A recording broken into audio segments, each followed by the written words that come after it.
तो जरा सोचिए, एक ही बिल्डिंग है, एक ही फ्लोर, और वहां रहते हैं दो पड़ोसी। अब मजे की बात यह है कि एक की कमाई दूसरे से सालाना करीब $7,000 ज्यादा है, लेकिन दूसरे पड़ोसी की कुल संपत्ति यानी नेटवर्थ पहले वाले से $2,80,000 ज्यादा है। तो सवाल यह है कि यह हुआ कैसे? ज्यादा कमाई के बावजूद इतना बड़ा फर्क कैसे आ गया? आखिर वो सारा पैसा गया कहाँ? आज हम इसी पहेली को सुलझाने वाले हैं। हम उन 9 एकदम नॉर्मल लगने वाली खरीदारियों को देखेंगे जो अक्सर लोग अपनी 30 किड्स में करते हैं और जिन्हें पता भी नहीं चलता कि ये चीजें चुपचाप उनकी दौलत को कैसे खत्म कर रही हैं। आज का हमारा सफर कुछ ऐसा रहेगा। हम पड़ोसियों की कहानी से शुरू करेंगे, फिर उन 3 बड़े खर्चों के जाल को समझेंगे। इसके बाद हम कुछ धोखेबाज निवेशों को देखेंगे, दौलत के खामोश दुश्मनों को पहचानेंगे और आखिर में बात करेंगे कि ये सब हमारी फाइनेंशियल फ्रीडम से कैसे जुड़ा है। ठीक है, तो चलिए शुरू करते हैं। इस पूरी कहानी के पीछे ना दौलत का एक छिपा हुआ गणित है और इसे समझना बहुत बहुत जरूरी है।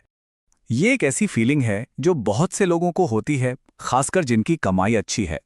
एक सवाल जो हमेशा मन में आता है, कमाई तो ठीक ठाक है, पर फिर भी पैसा कभी पूरा क्यों नहीं पड़ता? असल में यही एहसास इस पूरी प्रॉब्लम की जड़ है। और यहीं पर दौलत का सबसे पावरफुल नियम काम करता है, कंपाउंडिंग। देखिए, 35 की उम्र में आज खर्च किया गया हर एक डॉलर 65 की उम्र तक पहुंचते पहुंचते रिटायरमेंट फंड से $7 या $8 कम कर देता है। मतलब ये सिर्फ $1 का खर्चा नहीं है, ये असल में $8 का नुकसान है। इसी को कहते हैं अवसर लागत, और यही हमारी कहानी का असली विलन है। ये नंबर देखे, ये वाकई चौंकाने वाला है। ये बताता है कि कमाई कितनी है, इससे ज्यादा जरूरी यह है कि बचत कितनी है। अगर कोई अपनी कमाई का 10% बचाता है तो उसे रिटायर होने में 51 साल लगेंगे, लेकिन अगर कोई 50% बचाता है तो सिर्फ 17 साल में रिटायरमेंट। सोचिए, पूरे 34 साल का फर्क। ये गणित किसी की भी जिंदगी बदल सकता है। चलिए अब उन 3 बड़ी खरीदारियों की बात करते हैं जो लंबे समय तक का फाइनेंशियल बोझ बनती हैं और अक्सर अच्छी खासी कमाई वाले लोगों को भी एक जाल में फंसा देती हैं। ये हैं वो 3 सबसे बड़े फैसले, जरूरत से बड़ा घर लेना, एक चमचमाती नई लग्जरी कार और होल लाइफ इंश्योरेंस। चलिए एक एक करके देखते हैं कि ये कैसे असर डालते हैं। सबसे पहले बात करते हैं सबसे बड़े जाल की, घर। लगता तो यही है कि थोड़ा और बड़ा घर ले लेते हैं, क्या फर्क पड़ता है? लेकिन उस थोड़े की असली कीमत देखिए, महीने का सिर्फ $775 का फर्क। अगर उसे 30 साल तक इन्वेस्ट किया जाए तो वो $1.7 मिलियन बन सकता है। मतलब एक घर के फैसले ने भविष्य की $1.7 मिलियन की दौलत खत्म कर दी। अब ये इंश्योरेंस वाला जाल देखिए, एक तरफ है टर्म लाइफ जो महीने के करीब $30 में पूरी सुरक्षा देता है, और दूसरी तरफ है होल लाइफ जो महीने के $440 लेता है। ये जो एक्स्ट्रा $410 हर महीने जा रहे हैं, वो कहाँ जा रहे हैं? वो जा रहे हैं एजेंट की कमीशन में और एक ऐसे इन्वेस्टमेंट में जो मुश्किल से ही कोई रिटर्न देता है।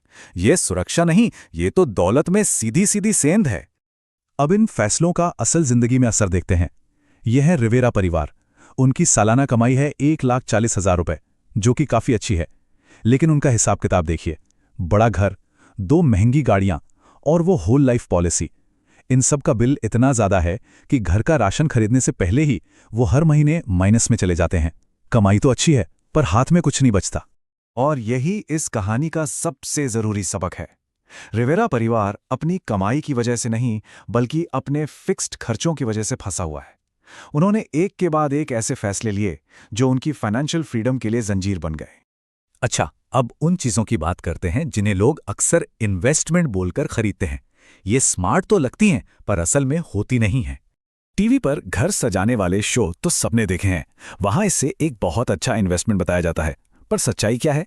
ये देखिए, किचन रेनोवेशन पर खर्च हुए $149,000 में से घर बेचते वक्त सिर्फ $58,000 ही वापस मिलते हैं। मतलब $91,000 तो सीधे सीधे डूब गए। ये इन्वेस्टमेंट नहीं, ये एक महंगा शौक है। और ये लिस्ट यहीं खत्म नहीं होती। प्राइवेट स्कूल, लाखों रुपए खर्च करने के बाद भी स्टडीज कहती हैं कि उससे कोई खास एकेडमिक फायदा नहीं होता।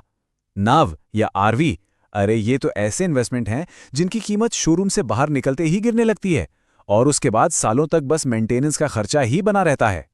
अब बात करते हैं उन छोटे छोटे खर्चों की जिन पर अक्सर हमारा ध्यान नहीं जाता। ये धीरे धीरे लेकिन लगातार हमारी दौलत को कम करते रहते हैं, जैसे कोई धीमा जहर। इन्वेस्टमेंट की दुनिया में एक खामोश चोर है, फीस। एक्टिव फंड ज्यादा फीस लेते हैं और वादा करते हैं कि वो मार्केट से बेहतर रिटर्न देंगे, लेकिन सच ये है कि 91% एक्टिव फंड्स ऐसा कर ही नहीं पाते। तो असल में कम रिटर्न पाने के लिए ज्यादा पैसे दिए जा रहे हैं। इसमें कोई समझदारी नहीं है। एक और उदाहरण है ब्रांड नेम का। एडविल की कीमत $15 है और जेनेरिक इबुप्रोफेन की $4, जबकि दोनों के अंदर दवा बिल्कुल एक ही है। मतलब हम ज्यादा पैसे दवा के लिए नहीं बल्कि उसके विज्ञापन के लिए दे रहे हैं। और आखिर में सब्सक्रिप्शन का जाल। लोगों को लगता है कि वो महीने में करीब $111 खर्च कर रहे हैं, पर असलियत में उनका खर्चा $273 होता है। ये फर्क उन सब्सक्रिप्शन से आता है जिन्हें हम भूल चुके हैं, पर जिनका पैसा हर महीने कट रहा है। तो अब इन सब बातों को जोड़कर देखते हैं। हमारी हर खरीदारी की एक असली कीमत होती है जो उसके प्राइस टैग से कहीं ज्यादा है। असल में हर खर्च के साथ हम अपने रिटायरमेंट की तारीख चुन रहे होते हैं। तो चलिए वापस चलते हैं अपनी कहानी की शुरुआत पर, अपार्टमेंट 4A और 4C। अब समझ में आया कि दोनों के बीच दौलत का इतना बड़ा फासला उनकी सैलरी की वजह से नहीं था। नहीं, ये फासला बना था उन 9 बिल्कुल नॉर्मल लगने वाले फैसलों से जो पिछले 1 दशक में लिए गए थे। सीधी सी बात है, एक ने दिखावे पर पैसा खर्च किया और दूसरे ने अपनी आज़ादी पर, अपनी फाइनेंशियल फ्रीडम पर इन्वेस्ट किया। तो अंत में सवाल सिर्फ एक है, जब हम अपनी 30s में होते हैं तो हम सिर्फ एक कार या एक नया घर या एक नया किचन नहीं खरीद रहे होते। हम दरअसल अपने रिटायरमेंट की तारीख खरीद रहे होते हैं, और इस लिस्ट की हर एक चीज़ आज़ादी की उस तारीख को और आगे धकेल रही है। सवाल ये है कि कौन सी तारीख चुनी जा रही है।